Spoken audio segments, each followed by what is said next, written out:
Носов. Живая шляпа. Шляпа лежала на комоде. Котенок Васька сидел на полу возле комода, а Вовка и Вадик сидели за столом и раскрашивали картинки. Вдруг позади них что-то плюхнулось, упало на пол. Они обернулись и увидели на полу возле комода шляпу. Вовка подошел к комоду, нагнулся, хотел поднять шляпу и вдруг как закричит «Ай-яй-яй!» и бегом в сторону. «Чего ты?» – спрашивает Вадик. «Она же живая!» «Кто живая?» Шляпа!» «Что ты? Разве шляпы бывают живые?» Посмотри сам!»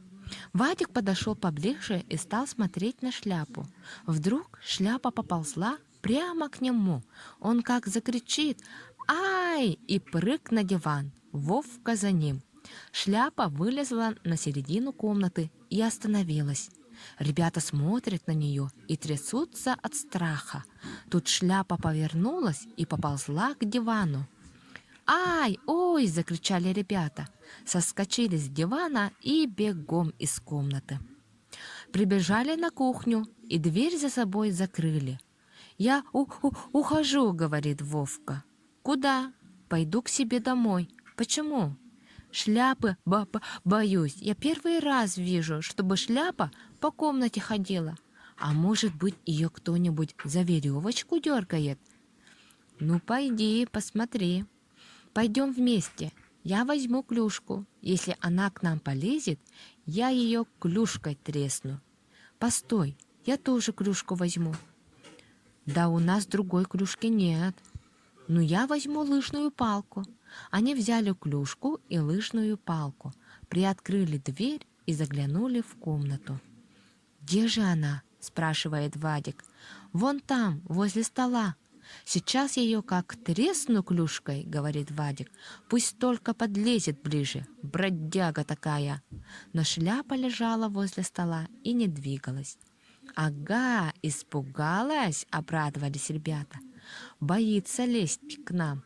«Сейчас я ее спугну», — сказал Вадик. Он стал стучать по полу клюшкой и кричать: «Эй ты, шляпа!» Но шляпа не двигалась. «Давай наберем картошки и будем в нее картошкой стрелять», — предложил Вовка. Они вернулись на кухню, набрали из корзины картошки и стали швырять ее в шляпу. Швыряли, наконец Вадик попал. Шляпа как подскочит кверху. «Мяу!» — закричало что-то. «Глядь!» Из-под шляпы высунулся серый хвост, потом лапа, а потом и сам котенок выскочил. «Васька!» — обрадовались ребята. «Наверное, он сидел на полу, а шляпа на него с комода упала», — догадался Вовка. Вадик схватил Ваську и давай его обнимать. «Васька, миленький, как же ты под шляпу попал?» Но Васька ничего не ответил, он только фыркал и жмурился от света.